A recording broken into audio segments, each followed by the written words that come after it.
తాకట్టులో ఉన్న బంగారాన్ని విడిపించి ఆ రోజు ఆన్లైన్ రేటుకే మేము కొంటాం. Sharma gold company. Welcome to Suman. నేను మీ సుమన్ వినాగ్. అక్టోబర్ మంత్లో కనుక మనం చూస్తే కన్యా రాశి వారికి ఏ విధంగా ఉండే అవకాశం ఉంటుంది, ఎలాంటి జాగ్రత్తలు పాటిస్తే బాగుంటుంది, వేదిక్ ఆస్ట్రాలజీ పర్టికులర్గా ఏం చెప్తుంది అనేది ఈరోజు మనతో పాటు వేదిక్ ఆస్ట్రాలజర్ సురేష్ గారు ఉన్నారు. వారి మాటలో తెలుసుకుందాం.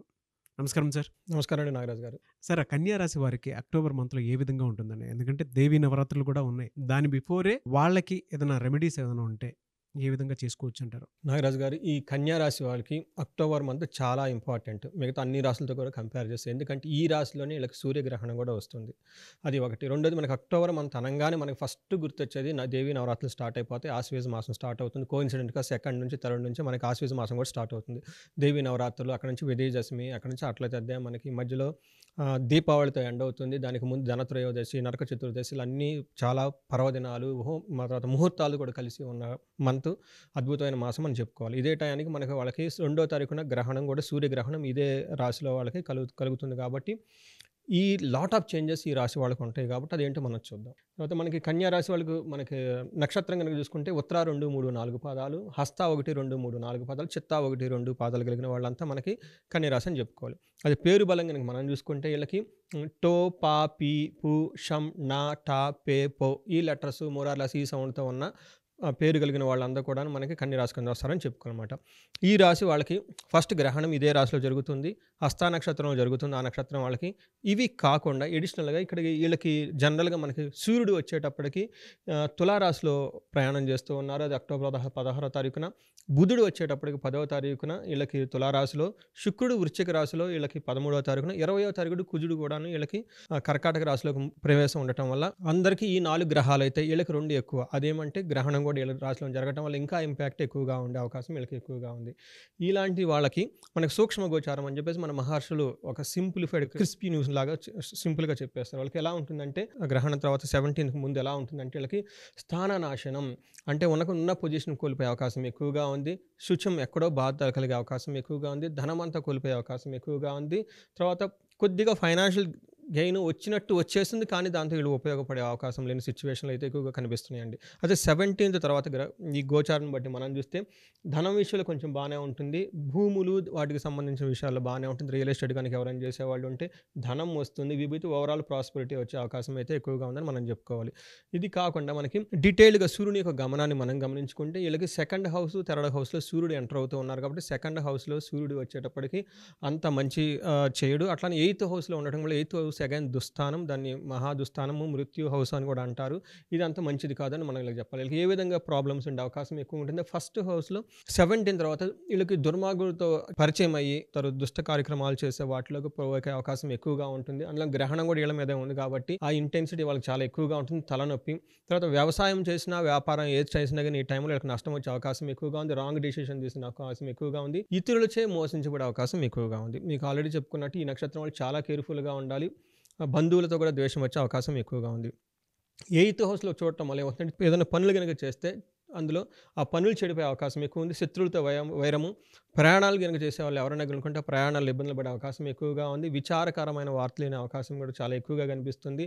అధికారులతో ఇబ్బందులు కలిగే అవకాశం ఎక్కువగా ఉంది. ఈ విధంగా మనం చూసుకుంటే సూర్యుడు వీళ్ళకి అంత మంచినివ్వటం లేదు అనేది మనకు క్లియర్గా తెలుస్తుంది. అదేవిధంగా మనకి మార్స్ కనుక చూసుకుండటం వల్ల కుజుడు వీళ్ళకి వేద ఉండటం వల్ల 11th హౌస్లో మంచి రిజల్ట్ ఇవ్వాలి, కానీ అవి కూడా మంచి రిజల్ట్ ఇవ్వకుండా శారీరకంగా బాధలు, తర్వాత తలనొప్పి, మిత్రులతోటి బంధువులతో గొడవలు అయ్యే అవకాశం ఎక్కువగా ఉంది. 2nd హౌస్లో ఉండటం వల్ల ఏమంటే సర్వకార్య వినాశనం, సదా దుర్జన సేవ అని చెప్తూ ఉంటారంట. ఏదైనా పనులు చేస్తే ఆ పనులు కోల్పోవటం, దుర్జన సేవ. సో ఈ మంత్లో వీళ్ళకి కన్యా రాశి వాళ్ళకి మనకి శుక్రుని చూసుకున్నా, తర్వాత కుజుని చూసుకున్నా కానీ ఏమవుతుందంటే వీళ్ళకి బ్యాడ్ కంపెనీతో అసోసియేట్ వాళ్ళ చేత మోసుకుంటే అవకాశం ఎక్కువగా ఉంది. జాగ్రత్తగా ఉండాలి మనం చూసేస్తుందన్నమాట. కొద్దిగా వీళ్ళకి లాభం ఎక్కడంటేనండి వీళ్ళకి కుజుడు దృష్టి చక్కగా ఉందన్నమాట. అందువల్ల ఏమవుతుందంటేనండి వీళ్ళకి ధనాలాభాయం ఉంటుంది. మనోల్లాసో ధర్మసిద్ధి అని చెప్తున్నమాట. మనసోల్లాసంగా ఉండి ఏదైనా మంచి పనులు కనుక చేయదలుచుకుంటే సిద్ధి వస్తుంది. చూడండి చాలా క్లియర్గా అందులో చెప్పారు. మీరు బ్యాడ్ కంపెనీ అంటే చెడిపోయి చెడ్డ వస్తుంది. అదే మంచి పనులు కనుక ఈ టైంలో కనుక మంచి దృఢచిత్తం స్టార్ట్ చేసే సిద్ధి కలిగి మంచి ఉన్నతం వస్తుంది అనేది మనకి ఎక్కువగా చూపిస్తుంది. శత్రుపీడలు లేకుండా అన్ని విధాలు అనుకూలంగా ఉండే అవకాశం ఉంది. ఇది ఎప్పుడంటే మనకి దీపావళి పండుగ ముందు వీళ్ళకి ఈ సిచ్యువేషన్ అవకాశం ఉంది. అదే మనకు ఇంకొక మేజర్ ఇంపార్టెంట్ ప్లానెట్ ఏంటంటే నాగరాజు గారు, శుక్రుని యొక్క ఇంపార్టెంట్ మనకి చాలా అవసరం అన్నమాట. ఎందుకంటే శుక్రుడు మనకి భోగాన్ని, లగ్జరీ, కంఫర్ట్ని ఇస్తూ ఉంటారు కాబట్టి ఈ రాశి వాళ్ళకి చూసుకుంటే 3rd హౌస్ 9th హౌస్లో ఉండటం వల్ల వీళ్ళకు శుక్రుడు కూడా అంత అనుకూలించట్లేదు అని మనం చెప్పుకోవాలి. ఏ విధంగా అనుకూలించట్లేదు అంటే ఈ శుక్రుడు ఉండటం వల్ల ఏమవుతుందంటే సుఖపడాల్సిన ఎవరైతే నుంచి మనకి కంఫర్ట్, లగ్జరీ వస్తుందో వాళ్ళు డిస్కనెక్ట్ చేసేసి దూరం వెళ్ళిపోయే అవకాశం ఎక్కువగా ఉంది. కాబట్టి శత్రువులు పెరుగుతారు, ధనవ్యయం ఉంటుంది, సరైన బతుకు తెరువు లేకపోవటం, మిత్రలాభము ఇది లేకపోతే ఇవన్నీ కలిగే అవకాశం ఎక్కువగా ఉంది. తర్వాత చలామణి అయ్యే అవకాశం, ఏదో పని చెప్తే టక్కన చేసే అలాంటి వాటికి వీటికి వీళ్ళ నా మాట కూడా విలువ తగ్గిపోయే అవకాశం ఎక్కువగా ఉంది. అదే 9th హౌస్లో ఒకే ఒక మంచి అనిపిస్తుందంటే సజ్జన సాంగత్వం అని చెప్పినట్లు మనకి ఆది శంకరాచార్యులు మంచి వాళ్ళు కనుక సహవాసం పడితే వాళ్ళ సహవాసంతో ఎంత మంచి జరుగుతుంది అనే దానికి సింబాలిక్ కూడా ఇందులో కూడా అది శుక్రుని వల్ల మాత్రమే కలుగుతుంది. 9th హౌస్లో ఉండటం వల్ల వీళ్ళు గురువులపై భక్తి, స్వధర్మాన్ని పాటించి అనుకున్న పనులు చేసుకునే అవకాశం కూడా వీళ్ళకి కలిగిస్తుంది. ఇది వివేకం వాళ్ళ చేతిలో ఉంటుంది. దుష్టులతో ఉండాలా, మంచి వాళ్ళతో ఉండాలనేది. సో మిత్రలాభము, సుఖాశము, పెద్దలపై గౌరవం ఇవన్నీ కూడా కలుగుతూ కూడా మిక్స్డ్గా ఉందని మనం చెప్పుకోవాలన్నమాట. ఈ ప్రకారంగా మనం చూసుకుంటే వీళ్ళకి మేజర్ గ్రహాలైన కుజుడు, సూర్యుడు అంత అనుకూలంగా ఉంచడం లేదు. కానీ శుక్రుడు కొంతలో కొంత వీళ్ళకి యోగ్యతను ఇస్తూ ఉన్నాడని చెప్పుకోవాలి. ఓవరాల్గా ఈ రాశి వాళ్ళకి ఒక 60%, ఒక 70% మాత్రమే అనుకూలంగా లేదు. ఓన్లీ 30-40% మాత్రమే వీళ్ళకి అనుకూలంగా ఉంది. ఈ విషయాలు కొంచెం చాలా జాగ్రత్తగా ఉండాలి. అంగగోచారం అని చెప్పేసి ఒక కాన్సెప్ట్ ఉందండి. ఇది నక్షత్రం వైజ్ ఇంకా ప్రాపర్ ప్రిడిక్షన్ వస్తుందని. అది మనం చూస్తుంటే ఉత్తర నక్షత్రం వాళ్ళకి ఇందులో చూసుకుంటే ధనలాభం బాగా విశేషమైన ధనలాభం ఉంది, క్షేమము, ఐశ్వర్యం ఉంది. ఉత్తర నక్షత్రం వాళ్ళకి చాలా బాగుందని చెప్పుకోవాలి. అదే హస్త నక్షత్రం వాళ్ళకి కనుక మనం చూసుకుంటే వీళ్ళకి అన్ని విషయాల్లో ధనం విషయంలో బాగుంది, ధనలాభం ఉంది, క్షేమం ఉంది, ఐశ్వర్యం ఉంది, మరణ భయం ఉంటుందండి. వీళ్ళకి ఏదో అనుకున్న ఒక పనిలో ఒక విశేషంగా ఇబ్బంది పడిపోయి అనుకున్న పనులు చెడిపోయి ఇబ్బంది పడే అవకాశం ఎక్కువగా ఉంది. చిత్తా నక్షత్రం వాళ్ళకు కూడాను మృష్టాన్నం, చక్కగా ఫంక్షన్స్లో పార్టిసిపేట్ చేస్తారు, ధనలాభం ఉంటుంది, సౌఖ్యం ఉంటుంది. వీళ్ళు కూడాను నాశనం ప్లస్ మరణం, అతి భయం అని 3 నెగిటివ్ ఉన్నాయి. సో ఈ 3 నక్షత్రాలకి వీటికి సంబంధించినటువంటి వాటిల్లో మరి కన్యా రాశిలో సూర్యుడు ఎంటర్ అవుతున్నాడు కదా సరే, మరి ఎలా ఉంటుంది? ఇప్పుడు చిత్తా నక్షత్రం వాళ్ళు కూడా అంత అనుకూలంగా లేదు, అంటే 50-50గా ఉందని చెప్పుకోవాలి. ఇప్పుడు మీరు అడిగిన దానికి ఇది చూడండి, ఇక్కడ మృత్యు నక్షత్రాలు అని చెప్పేసి కొన్ని నక్షత్రాలు ఉంటాయండి. హస్తా నక్షత్రం వాళ్ళకి జన్మతర ఇక్కడే మనకి గ్రహణం జరుగుతూ ఉందండి. ఓకే, ఆ రోజున మనకి కేతువు, సూర్యుడు ప్లస్ చంద్రుడు 3 గ్రహాలు కలిసి ఉన్నాయండి వీళ్ళకి.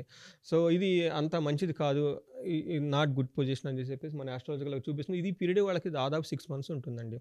మనకి శాస్త్రాలు చెప్తుంటే అట్లీస్ట్ 100 days నుండి 6 months వరకు ఈ గ్రహణం యొక్క ఇంపాక్ట్ ఈ రాశి మీద వాళ్ళు ఉంటుంది. లాస్ట్ మంత్ కూడా నాది కన్యా రాశి చూసిన వాళ్ళు ఎవరైనా కనుకుంటే ఆల్మోస్ట్ ఇదే టైప్ ప్రిడిక్షన్ ఉంటుంది, పర్టికులర్ హస్తా నక్షత్రం వాళ్ళకి. సో ఇదంతా దృష్టిలో పెట్టుకొని వీళ్ళు పర్టికులర్ చిత్తా నక్షత్రం, హస్తా నక్షత్రం వాళ్ళు చాలా కేర్ఫుల్గా ఉండాల్సిన టైం ఇది. వీళ్ళకి స్త్రీల వల్ల కూడా ప్రాబ్లం వచ్చే అవకాశం ఎక్కువగా ఉంది.